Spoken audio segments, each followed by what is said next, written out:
Howdy, folks, and welcome to another day in the Milky Way. And tonight we got a great show with Trina Phoenix. Thank you, Trina, for being here. It's always an honor. It's always an honor to be with you. So thank you for having me, Robert. I've been out of the loop for a little bit, but we're back at it again tonight. And tonight we're going to be doing a little bit of talking about the Mystic Bible. Could you explain a little bit about what this is? It fascinated me right off the bat because I never heard about the Mystic Bible. So I don't even know who wrote this. It's a very hard to get a hold of book. It was given to me by one of my teachers when I was at Southwest Institute of Healing Arts, and it was what they were reading. It was a teachings regarding what I was learning with doing energy work with polarity. So I thought this was super amazing, and I thought I would love to share it with you guys. Like I said, it's called the Mystic Bible. I do know it's copyrighted, but I do not know who the author even is. It was given to me on copy pieces of paper. So I've kept it because it was just profound. So I'll read just a little bit of this tonight, and then we'll get into the rest of it when we'll talk about the four rivers after that, because this is really cool and it's not very long. So I think you guys will enjoy it. So this is called the Mystic Bible, and the very beginning is called the Creations in Eden. And what it says is number 1 was the garden. Number 2, the 3 types of trees. Number 3, the 4 rivers out of the one river and their meaning as energy currents and the fields of action in the physical body below the sphere of energy. So we will begin. Number 1, Eden, as described in Genesis 2:8, is the etheric or astral plane or finer substance than the physical. The garden is a special local limitation of that substance. The garden is also called paradise. It is the individual etheric or astral body that was created for man at this stage on his level of involution. This means we're going inward. Genesis 2:15 gives us the key and the explanation of the mystery. And the Lord God took man and put him into the Garden of Eden to dress it and to keep it. This instruction would fit any soul which is literally put into a new body. You are to dress it and to keep it. So we see that the etherical or astral body is just as much our responsibility as the physical and mental bodies of our being. According to the Bible, the garden is planted eastward in Eden, the etheric realm. This would indicate that the sensory body and the area, because the sun rises in the east, the anterior part of the body is the east, and we face the sun in symbolic of the rising of our sensory currents. So as we face the sun, the light ignites all of the electrical systems in your body. That's why a lot of people know the benefits of doing sun gazing and things. Do not do that without a professional, because it's dangerous, but it's wonderful if you can do it right. So the back of your body is known as the west. It's where the sun sets, or the outgoing motor currents of the major areas of the energy field. Accordingly, the top of the head is the North Pole, and the feet would be the south. All of these currents were understood as the sun and the moon, or hot and cold, polarity. The principles in Ayurvedic medicines of old, they have their physical application in therapeutics, whether known or unknown. So next we will talk about the 3 trees. The 3 types of trees that were mentioned in Genesis 2:9. These trees are not physical trees in our sense of the word. They represent energies, because all this description is of an energy realm and not of a physical. For this had not yet appeared in the process of creation and the precipitation from a higher energy level. The three types of trees are the three gunas, or the three energies, in their mode of motion. The trees themselves and their locations in the physical design of the body become the three tattvas, or substances, which are the most active or important in the material body and in the bloodstream. They also become the three doshas, or the evils, when they become out of balance, and the proportion of their function as mental, emotional, and physical action. The heart center in the etheric realm was assigned to Shiva, the destroyer, for that very reason. The first and the most important tree in the human body is the tree of life. Genesis 2.929. The position of the tree of life in the human body is the central axis of the brain and the spinal cord, down to the second lumbar vertebrae. The brain is the roots of the tree, from where the higher energies descend. This makes it an inverted tree, with its branches growing downward and its roots reaching to heaven above. That is why man has never been comfortable on earth and always seeks to escape in one form or another.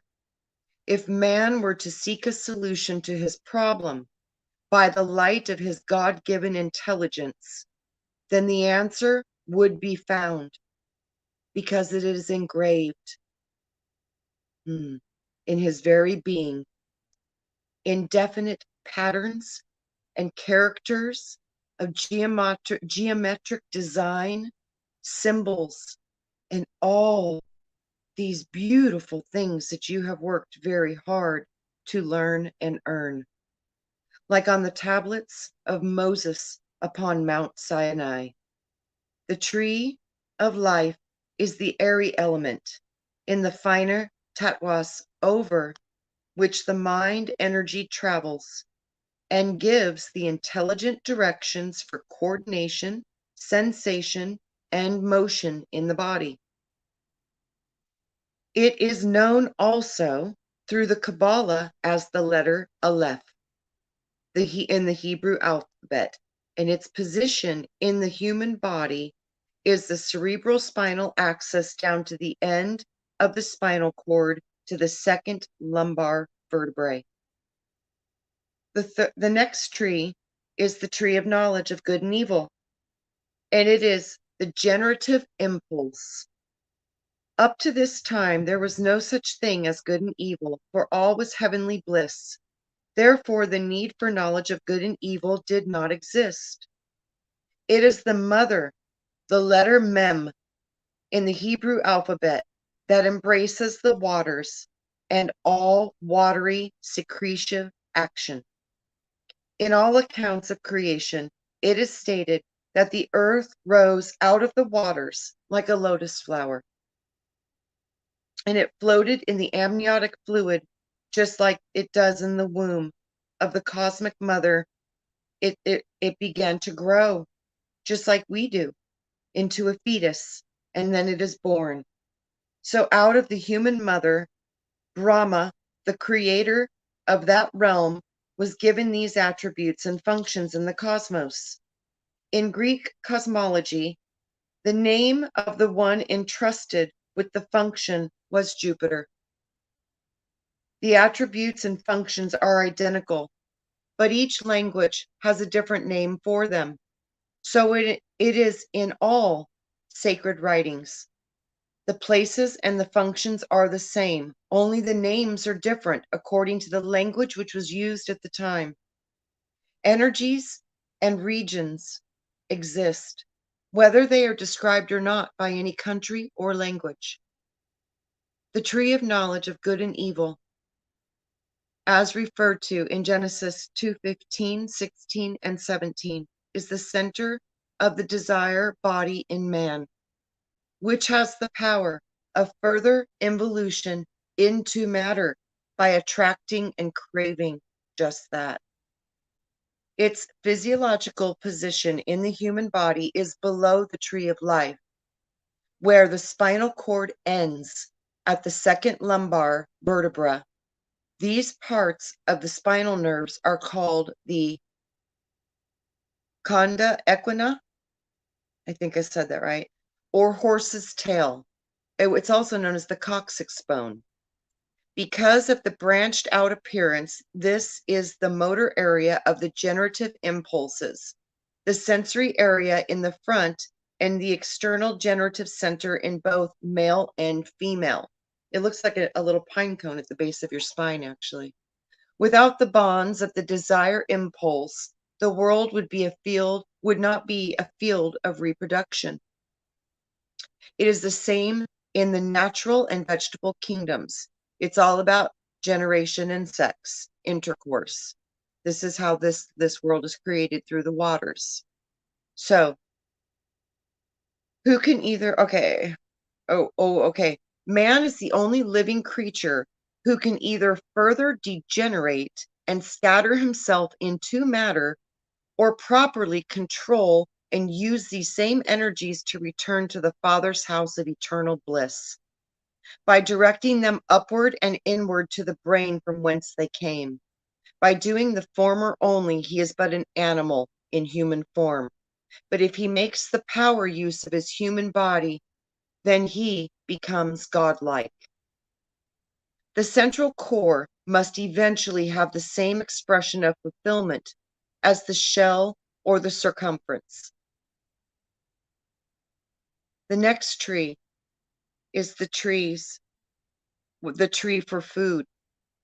And the trees good for food represent the fiery energies of the digestive system, which separate the food and the extract of the fine fiery essence out of it for its warmth and nourishment for the body. The deity in charge of this cosmic process is known also as Vishnu. Like I said, all religions call these things different names. So you can find these within your religions, most definitely. So the deity in charge of this cosmic process is known as Vishnu, or the nourisher, the supporter. The Greeks attributed this function to Saturn, who devoured his own children, because life lives on, life in a lower creation. Even man has not chosen to step out of that category of eating flesh, fish, and eggs and things containing them. In this, the Hebrew mother letter Shin was applied to this function. The three classes of trees, or principles of air, water, and fire, are the etheric energies in the cosmos. They represent the three most active principles, which are the conveyors of the three activations of the bloodstream, the breath, and the semen: nourishment, air, water, fire, fiery substances, and all that brings warmth. The etheric realm and the prana are their root and their cause. The gross physical body is the end product, or the precipitation of all of these processes. And I'll stop there, and we'll pick up next time with the rivers. Well, absolutely. That is great. I'm trying to keep up with you. You're like talking about stuff. I'm like finding things and putting it up there. I'm like, tree life. Absolutely. Man. You're doing great, Robert. I loved it, and I love it. And like I said, this is taken from a lot of the Kabbalistic principles, so people will have a way to conceptualize to them. But a lot of these were found through running energy work and feeling the poles and feeling these principles and Ayurvedic medicine came from understanding these principles: breath, cold, hot, sweet, salty, positive, negative, different ways energy flow. And they always identified the energies flowing in 3 different systems or 3 different ways. And you switch or you hold one more consistent. It's just how you're operating your energy systems. But all of us are running within one of those 3 wheels with our energy field all the time. Yeah, because, you know, man is beholding to earth, earth is beholding to the heavens, and the Yes. heavens are beholding to the source, you know, Yes. that keeps everything together. Yes. And Yes. And we're and connected by the trees. The trees are yes, our connection. So yeah, that's why everybody's all about the roots. the Yeah, roots, the roots. yes, The and roots are the we most important part because the roots are above. that's right. That's why we're Yeah, always looking up, you know, because that's right. And otherwise, that's why it's always good to get back to your roots. absolutely. Okay, this has been great. Everybody, if you got more questions on this, go out and check out the Tree of Life. You know, do some research yourself. I mean, there's plenty of it out there. You know, find out what the meanings are of those, the fire, water, air, you know, earth. You know, and do a little homework on this. You know, maybe Yeah. check some of that stuff out if it piques your curiosity. Otherwise, tune in to us next time. Trina's going to give you a little more information on all this. So follow along with us, and we will be back quicker than you can think. So with that, everyone, we go out, do something nice for your neighbor, because doing something nice for somebody else is like doing nice stuff for yourself. Because you know what? Your neighbor isn't just your neighbor; he's your brother. He's your he's a human, and so are you. In some way or another, you're all connected. So there you go. And with that, Yeah. remember the most important thing: be the frequency you want to receive, everyone.